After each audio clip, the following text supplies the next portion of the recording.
Outubro, no Saba Vlog. Dia 2, às 18 horas, o streamer e gamer da Twitch e YouTube que cria bordões e que é engraçado demais. Entrevista com Gebirge. Dia 9, às 18 horas, resiliência emocional com a psicóloga Elga Moreira. Dia 16, às 18 horas, homenagem aos professores com bate-papo com a professora Poliana Gama. No Saba Vlog, no canal Solano.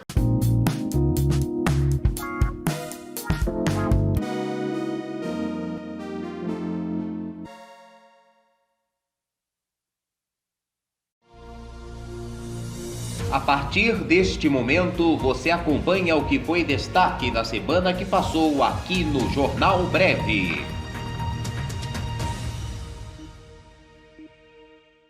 Os fatores que fazem disparar risco de apagão no Brasil.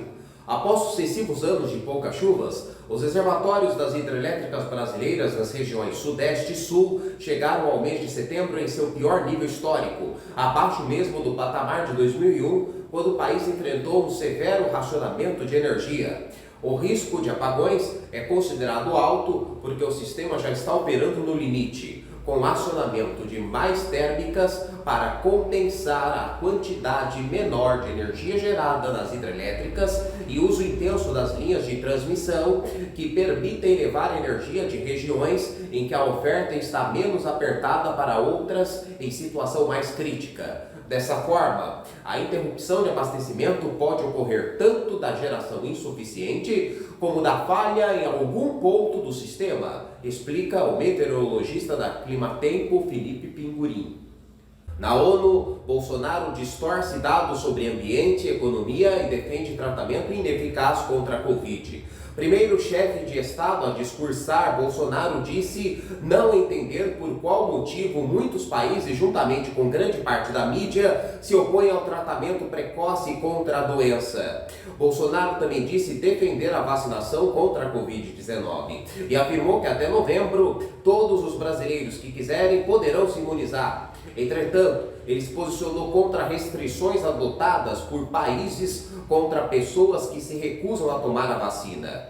O presidente também disse que o Brasil mudou após a sua chegada ao Planalto e afirmou que não há corrupção em seu governo. Apesar da declaração do presidente, autoridades encontraram indícios de corrupção no caso do contrato para a compra da vacina Covaxin.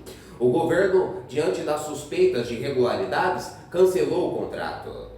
Ao falar sobre a economia, Bolsonaro afirmou que a estimativa para o crescimento da economia brasileira em 2021 é de 5% e que o Brasil tem um dos melhores desempenhos econômicos neste ano entre os países emergentes. Bolsonaro afirmou ainda que, durante seu governo, o Brasil recuperou a credibilidade externa e hoje se apresenta como um dos melhores destinos para investimentos. O presidente afirmou ainda no discurso que o Brasil terminou 2020 com mais empregos formais do que em dezembro de 2019 e que isso ocorreu graças às ações do governo com programas de manutenção de emprego e renda que custaram aos cofres públicos 40 bilhões de dólares. Bolsonaro é o único dos líderes do G20 presentes na Assembleia Geral da ONU a dizer que não tomou a vacina contra a Covid-19. Movimentos sociais ocupam Bolsa de Valores em São Paulo em protesto contra o desemprego e inflação. Integrantes de movimentos sociais ocuparam nesta quinta-feira a B3, sede da Bolsa de Valores brasileira, na cidade de São Paulo, em protesto contra o desemprego, a inflação e a fome. De acordo com os manifestantes, o local do ato foi escolhido porque as ações das grandes empresas estavam em alta até meados deste ano e o PIB do país cresceu, mas a expansão foi desigual e deixou de fora especialmente a classe de renda mais baixa. O protesto dentro e em frente à B3 no centro durou 2 horas. Os manifestantes cantavam e levavam faixas e cartazes com dizeres como "Sua ação financia a nossa miséria", "Tá tudo caro e a culpa é do Bolsonaro", "Brasil tem 42 novos bilionários enquanto 19 milhões passam fome", "Tem gente ficando rica com a nossa fome", Em nota, a B3 informou que a manifestação nesta tarde ocorreu de forma pacífica e já foi encerrada, não tendo havido impacto para as operações de mercado. Em junho, a B3 bateu recordes e chegou a acumular 8 altas consecutivas na maior série de ganhos desde 2018. O otimismo dos mercados acompanhou uma valorização das principais bolsas do mundo, influenciadas pelos programas de ajuda dos Estados Unidos e da Europa em meio à pandemia, que despejaram bilhões de dólares na economia global. Além disso, houve melhora na economia por aqui, com o aumento do ritmo da vacinação e a retomada de atividades suspensas pela pandemia da Covid. O Ibovespa, principal índice da B3, no entanto, não reflete o cenário econômico do país, já que a bolsa tem das grandes companhias o grande impulso para avançar em pontuação. Paralelamente ao otimismo dos investidores, pouco mais de 10% da população estava vacinada com as 2 doses naquela altura. Os pedidos de falência cresceram 50% em maio e houve 0,1% do consumo das famílias reduzido devido à redução do auxílio emergencial, aumento de inflação e do desemprego em patamar recorde de quase 15 milhões de pessoas sem ocupação.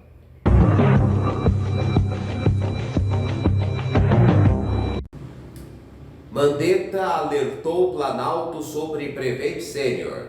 O ex-ministro da Saúde, Luiz Henrique Mandetta, fez um alerta no dia 31 de março de 2020 sobre a operadora Prevent Senior, que se tornou alvo de investigações da Comissão Parlamentar de Inquérito da Pandemia. A declaração ocorreu durante uma entrevista coletiva no Palácio do Planalto, na qual Mandetta criticou duramente o Hospital Santa Maggiore, que pertence à operadora. O então ministro da Saúde afirmou que naquele início de pandemia havia uma taxa alta de mortes de idosos do hospital, inclusive havia a possibilidade de intervenção nos hospitais da operadora. Envolto em discordâncias com o presidente Jair Bolsonaro, dentre as quais a resistência dele ao tratamento precoce, 16 dias depois dessa coletiva, Mandetta deixou o Ministério da Saúde. Na sequência da saída de Mandetta da pasta, médicos que integrariam o chamado gabinete paralelo como Nise Yamaguchi e Paulo Zanotto tornam-se alguns dos principais conselheiros do Palácio do Planalto em ações para o combate à pandemia da Covid-19, justamente porque tinham uma visão convergente em relação ao tratamento precoce.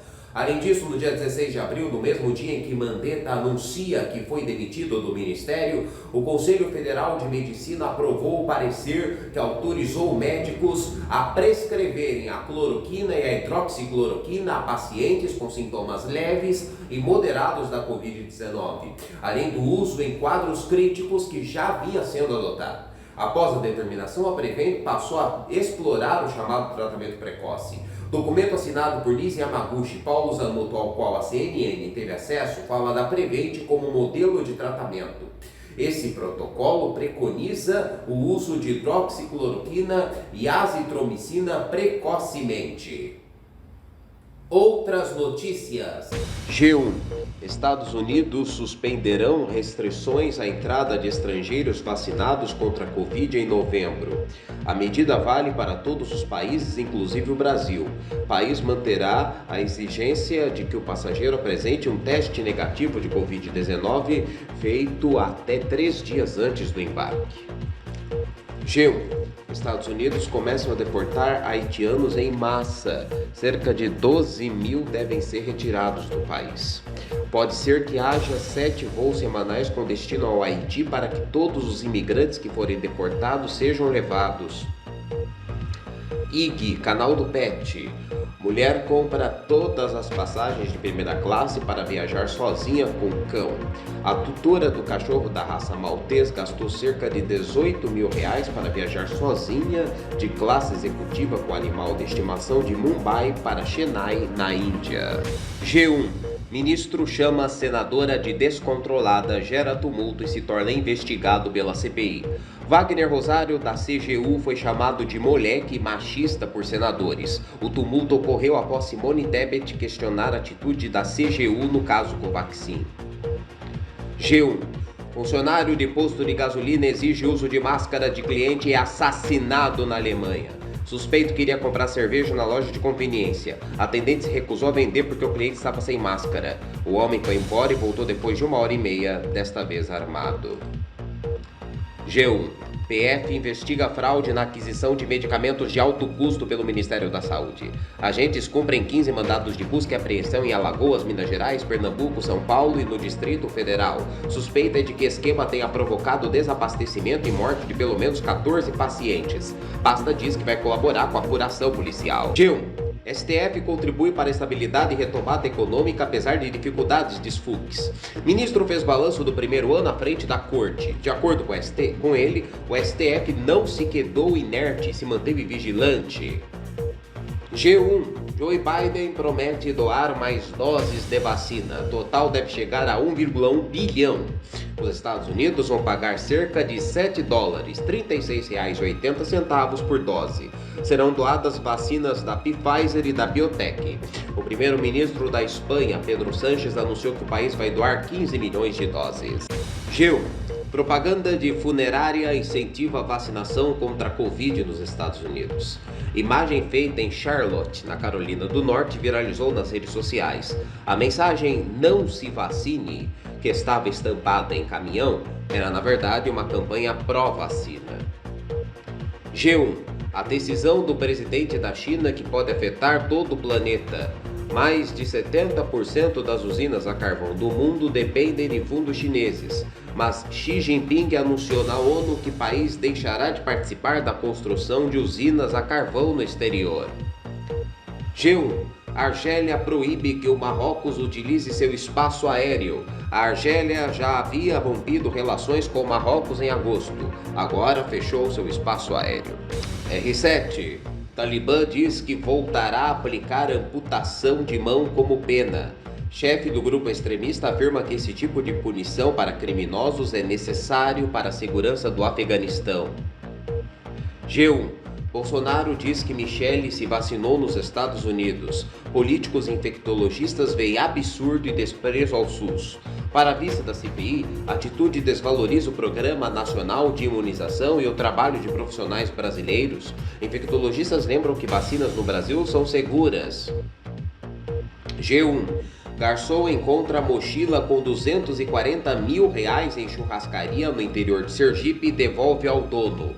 O valor é cerca de 240 vezes maior do que o salário do profissional. Você acompanhou o que foi destaque da semana que passou aqui no Jornal Breve.